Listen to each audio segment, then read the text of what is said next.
Hello hi everyone, mass communication basic tutorial class में मैं आपका फिर से स्वागत करती हूँ। तो जैसे कि मैंने प्रॉमिस किया था आप लोगों से गाइस कि मैं हर दिन यूनिट पूरा 1 से लेकर 10 तक की यूनिट को कवर करने वाली हूँ और बिना एक दिन वेस्ट किया। आज रात के बज रहे हैं अभी 11, बट मैंने सोचा कि just because that I am very much committed this time and I will not waste a single day, so I just have started on at 11 PM so that कि एक भी टॉपिक मिस ना हो, एक दिन भी मिस ना हो। तो लास्ट मैंने यूनिट यहाँ पर ख़त्म किया था, it was all about printing press से। तो मैंने जर्नलिज्म का टॉपिक पहले उठाया है क्योंकि यूनिट 1 में जो सबसे पहला टॉपिक है वो है जर्नलिज्म का। तो सबसे पहले तो हम ये समझते हैं कि मैंने लास्ट क्लास में एक्टर ड्यूरेना के बारे में बताया, मैंने लास्ट क्लास में जॉन गुटनबर्ग का नाम लिया, उसने किस तरीके से प्रिंटिंग प्रेस स्टार्ट हुआ, किस तरीके से एक बहुत बड़ा ब्रेक थ्रू हुआ। तो जर्नलिज्म बेसिकली, अब जर्नलिज्म का जो एक पॉइंट ऑफ व्यू है वो शायद बदल गया है, पर उस वक्त journalism was a very serious affair. Journalism means to investigate the fact. Journalism was never mixed with entertainment related things. जैसे कि अगर अभी आप जर्नलिज्म को समझेंगे तो जर्नलिज्म में कई चीजें आ गई हैं। कॉर्पोरेट जर्नलिज्म है, तो फोटो जर्नलिज्म है, तो citizen journalism, lot many journalism, there are lot many things are involved in journalism.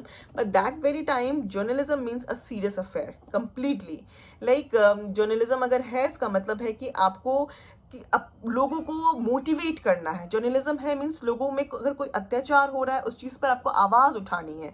Journalism कहने का मतलब है कि कोई ऐसा ट्रुथ है जो अभी तक लोगों तक नहीं पहुंचा है, उसको आपको उसको अनकवर करना है। तो basically it was all about for a motive, it was all about a mission. और इसीलिए अगर उस वक्त की बात करें तो उस वक्त का मिशन क्या था? उस वक्त का सबसे बड़ा मिशन था कि लोगों को, कह सकते हैं कि जो ब्रिटिश गवर्नमेंट है या किसी तरीके का सप्रेशन हो रहा है, किसी तरीके से लोगों को, आम लोगों को सप्रेस किया जा रहा है, उस सप्रेशन के लिए आवाज उठाना, जनता को जागरूक करना, जनता को अवेक करना, ताकि वो उस चीज के लिए मोटिवेट हो सके, आवाज उठा सके। तो उस वक्त जर्नलिज्म कहने का मतलब है जो अखबार आती थी, बेसिकली न्यूज़पेपर के थ्रू लोगों को प्रोवोक किया, I mean not provoke, I will not use that word provoke, बल्कि न्यूज़पेपर के थ्रू लोगों को, कह सकते हैं कि एक तरीके से मोटिवेट किया जाता था कि अब आपको आवाज उठानी है, this is our voice and we all have to raise our voice against the kind of जो भी तरीके की चल रहा है वहां का सिचुएशन, उस पर हमें आवाज उठाना है, उस पर हमें बोलना है। तो जब गुटनबर्ग का जो टाइम आया, जब जॉन गुटनबर्ग ने प्रिंटिंग प्रेस को स्टैब्लिश किया, तो जॉन गुटनबर्ग ने जब प्रिंटिंग प्रेस को स्टैब्लिश किया तो कह सकते हैं बहुत बड़ा ब्रेक थ्रू था। ब्रेक थ्रू इसीलिए था क्योंकि उसके पहले का जो फेज था, उसके पहले के फेज में जो भी चीजें थी, वो लिखी जाती थी, यानी कि हैंड रिटन चीजों को स्प्रेड किया जाता था। लोगों को अगर कोई चीज किताबें पढ़नी है, अगर कोई किताबें, उस वक्त जो इंपॉर्टेंट बुक्स हुआ करती थी वो आपके माइथोलॉजिकल किताबें हुआ करती थी। लाइक अगर ज्यादातर वहां पे क्रिश्चियनिटी को बढ़ावा देने के लिए, या फिर कोई एक पर्टिकुलर जो भी है वहां का जो ये है, उस तमाम चीजों को, या तो गवर्नमेंट का कुछ गाइडलाइंस है, तो वो बहुत ही लिमिटेड व्यक्ति के पास पहुंचता था। ऑब्वियसली अगर हैंड रिटन चीजें हैं तो वो लोगों तक, जन जन तक कैसे पहुंचेगी? वो तो कुछ ऐसे जो समाज में जो लोग बहुत ही अपना प्रभुत्व स्टैब्लिश किए हुए हैं उन तक ही पहुंचती थी। आम जनता तक तो उसका कोई प्रभाव ही नहीं था। तो जर्नलिज्म उस वक्त कह सकते हैं कि एक बहुत बड़ी बात थी, क्योंकि उस वक्त जब प्रिंटिंग प्रेस नहीं आया था, मैं प्रिंटिंग प्रेस के पहले की बात कर रही हूँ, तो हैंड रिटन चीजें थी। उस वक्त जर्नलिज्म का कोई दूर दूर तक लक्षण नहीं था। लक्षण इसलिए नहीं था क्योंकि ऑब्वियसली लोग उस वक्त सिर्फ और सिर्फ अपने कह सकते धर्म से रिलेटेड बातें करते थे। जैसे कि अगर वो किसी पर्टिकुलर धर्म के हैं तो उस धर्म की किताबों को ज्यादा जानने में जागरूकता दिखाते थे, ना कि समाज में क्या हो रहा है। क्योंकि उस वक्त जो लोग पढ़ते हैं, जो लोग बोलते हैं, जो लोग सुनते हैं, वही स्प्रेड आउट होता है ना। तो उस वक्त जहां पर हम हमारे नजर में ही वो चीजें नहीं है, हमारी आंखें बंद कर दी गई हैं कि हाँ समाज में सब कुछ ठीक हो रहा है और हमें सिर्फ माइथोलॉजी पर ही फोकस करना है, तो ऑब्वियसली लोग वही करते थे, माइथोलॉजी पर ही फोकस करते थे। तो वही थी बात वहां पर कि पहले के टाइम पे, प्रिंटिंग प्रेस के पहले के टाइम पे किताबें जो थी लिखी हुई बहुत लिमिटेड हुआ करती थी और बहुत सीमित लोगों तक पहुंच पाती थी। लेकिन जब प्रिंटिंग प्रेस का आविष्कार हुआ तो ना सिर्फ एक बहुत बड़ा रिवॉल्यूशन क्रिएट हुआ, ये भी कहा जाता है कि गुटेनबर्ग की जो प्रिंटिंग प्रेस है वो आग के आविष्कार के बाद एक बहुत बड़ी क्रांति थी।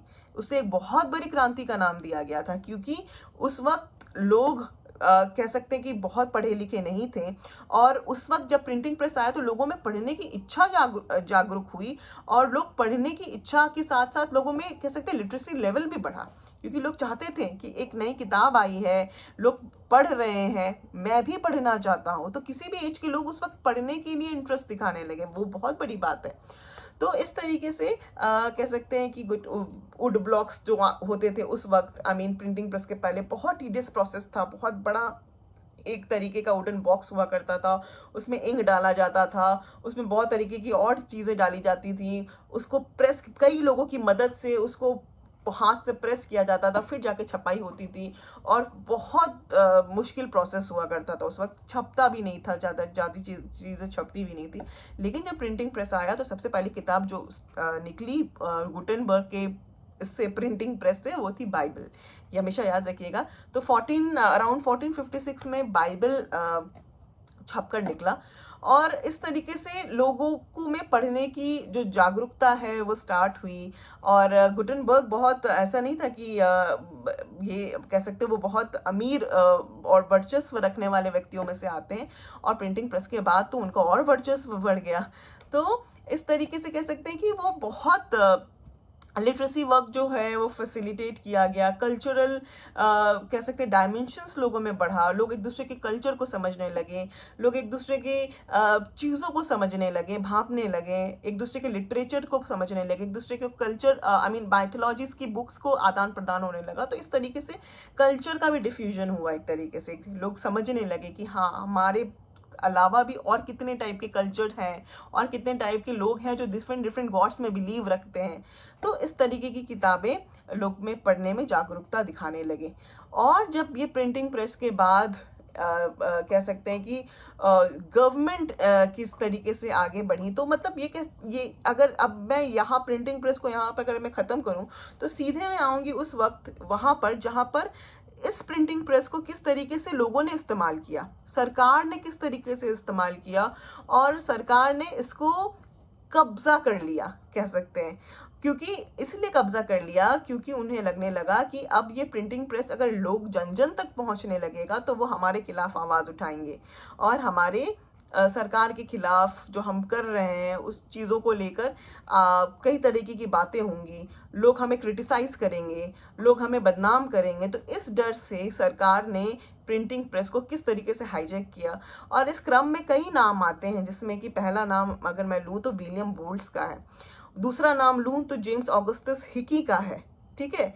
तीसरे नाम में ये तो दो इम्पोर्टेंट ऐसे नाम हैं जिन्होंने इस प्रिंटिंग प्रेस को अब लोगों को जगाने के लिए इस्तेमाल किया, लोगों को उठाने के लिए इस्तेमाल किया कि उठो, देखो हमारे खिलाफ कितनी षड्यंत्र रच रहे हैं गवर्नमेंट, ब्रिटिश गवर्नमेंट, तो हम सबको आवाज़ उठानी चाहिए। उसके बाद कई ऐसे महान लोगों के नाम आप धीरे धीरे जानेंगे जिसने जर्नलिज्म को जगाया, जर्नलिज्म का वर्ड लोगों तक समझ में आया कि हाँ, जर्नलिज्म का क्या मतलब होता है। जर्नलिज्म का मतलब होता है to investigate something, to uncover the brutal truth जो अभी तक लोगों तक नहीं पहुंच पाया है।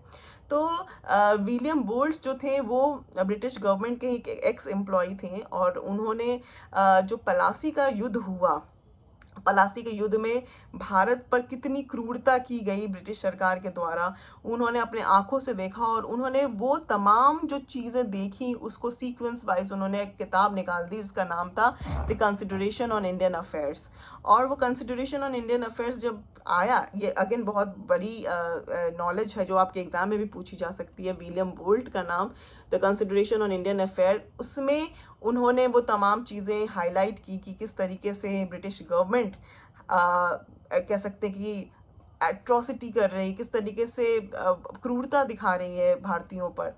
और जब ये सरकार के पास पहुंची, ब्रिटिश गवर्नमेंट के पास, कि हाँ, हमारे खिलाफ, हमारे एक एक्स एम्प्लॉय हमारे खिलाफ षड्यंत्र रच रहा है, तो उसको इमीडिएटली वहाँ से रफा दफा कर दिया गया, उसे निकाल दिया गया, देश से निकाला कर दिया गया। और कह सकते हैं कि उन्होंने विलियम बोल्ट ने इस किताब के बाद लोगों के पास गए, और उन्होंने बड़े बड़े पैम्पलेट्स छपवाए थे उस वक्त। और ऑब्वियसली ये प्रिंटिंग प्रेस का ही कमाल था कि लोगों ने किस तरीके से पैम्पलेट्स छपवाएं, और पैम्पलेट्स छपवाने के बाद उन्होंने बताया कि हाँ मैं एक अखबार निकालना चाहता हूँ और मैं लोगों की मदद चाहता हूँ। तो इस तरीके से तमाम चीज़ें हैं जो मैं आपको अगली क्लास में ज़रूर बताऊँगी।